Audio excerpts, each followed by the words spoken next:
Time now for some sports news. Well, Toriola wrapped up a record 7th Olympic Games qualification with a resounding victory in the final of the IWTF Africa tournament in Sudan.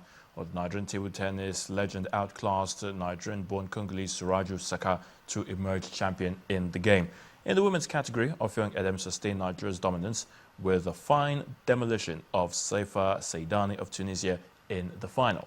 Now, both players have already qualified for the Rio Olympics, and they will join Aaron Okodri and Funke Oshonaike at the global showpiece. The Nigeria Football Federation has named coach Manu Garba as head coach of the national under-17 team. Well, Garba has also been given the mandates to repeat the feat of the 2017 FIFA Under-17 World Cup in India, the team having won it last time out. Well, Garba, who led the national under-20 team to the African title in 2015, will now be assisted by Atuni Ali and Ernest Tigbanyo. Well, the Golden Eaglets will in a few months begin the qualification series for the 2017 Africa Under-17 Championship to be hosted by Madagascar. In the Europa League, well, Manchester United produced yet another underwhelming display as they lost to Danish side FC Midtjylland 2-1 in the first leg of their round of 32 tie, as David De Gea got injured in a warm-up game before the actual match. Lucas Piszczek and Marco Reus were on the score sheet as German side Borussia Dortmund got past Olympiacos by 2-0. Fiorentina played a 1-0 draw with Tottenham Hotspur, while Sevilla won by the biggest margin on the night, beating Molde by 3-0. And Nigeria's Minister of Youth and Sports, Solomon Dalong, says his ministry is worried with the non-availability of developmental programs. Well, he says the various sports federations have cultivated the habit of relying only on foreign-based athletes without any plans to improve local-based talent. What we have now is a servicing sport, and a servicing sport is that sports architecture that only responds to needs. So when you have an event coming up, you go scouting for people to flood, you go to Europe, you go to America, and then sometimes you go out of their way to give them citizenship to come and either play or participate for Nigeria. So we only win medal or we lose. That is a servicing sport, and it has no provision for development of the younger talents to be able to succeed what you have on the ground. Now, we are going to have a complete paradigm shift from a servicing sport to a developing sport, because we are going to focus more on grassroots sports development. And in doing this, the issue of the interministerial committee which you raised is an issue we have considered, especially engaging the Ministry of Education, where sports should be returned to the schools. Minister of Youth and Sports, Mr. Solomon Dalong. Grenadian Golovkin's promoter Tom Loeffler has suggested that the winner between Saul Canelo Alvarez and Amir Khan is mandated to face his client. He says all parties have agreed to the fight and that the deal is already in place for the heavy-hitting Kazakh to try and add another belt to his collection. Golovkin will put his WBA Super, IBF and WBC interim world middleweight titles on the line against mandatory challenger Dominic Wade on April the 23rd, while Khan takes on WBC champion Canelo 2 weeks later in Las Vegas.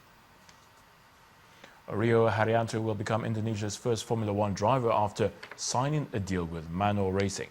The 23-year-old Haryanto will make his race debut in Australia when the season starts on March the 20th. And they feel it's a good teammate with Pasquale and Rio together. So obviously it's sad for Will Stevens because he is out of Formula One now, but that's sometimes the sad nature of the sport. It's a tough sport with only 22 drivers every year. And the good news is now we announce this. I think many other Indonesian companies would maybe join us and help us for the future. And as I said to many of the media, if I could find Manor €100 million is even better because it means the car goes faster.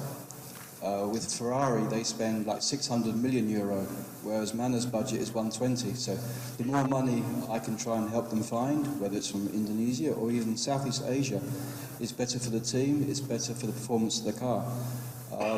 The team are fully committed to Rio.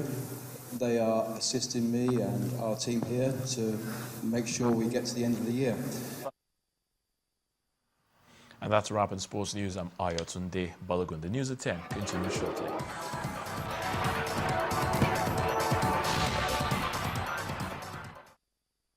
Now, last night was one of the worst experienced by Ghana as regards road accidents. The death toll from an accident between a bus and a truck has risen from 53 to 71. The accident was so gory that the authorities deem it one of the deadliest road crashes in years. In other news, Turkey's president is pointing an accusing finger at Syrian Kurds, saying there is evidence to prove the Kurdish YGP militia based in Russia, in Syria that is, were behind Wednesday's deadly bombing in Ankara. Well, Cynthia Area will tell us more. Well, thank you. We understand that Wednesday's bombing in Ankara targeted the convoy as it passed close to key government buildings. About 28 people were killed in the process, most of them military personnel, while over 60 others were injured. Then it's the day all Ugandans have been waiting for, the beginning of the 2016 general elections. And despite a 5-hour delay in the exercise, there was a huge turnout on the part of the electorate. Uganda's #1 citizen has also cast his vote. In order to prevent further use of social media to influence voters or sway the electorate, the Electoral Commission also ordered the shutdown of the social media. However, Ugandans have defied the call, and #UgandaDecides is trending.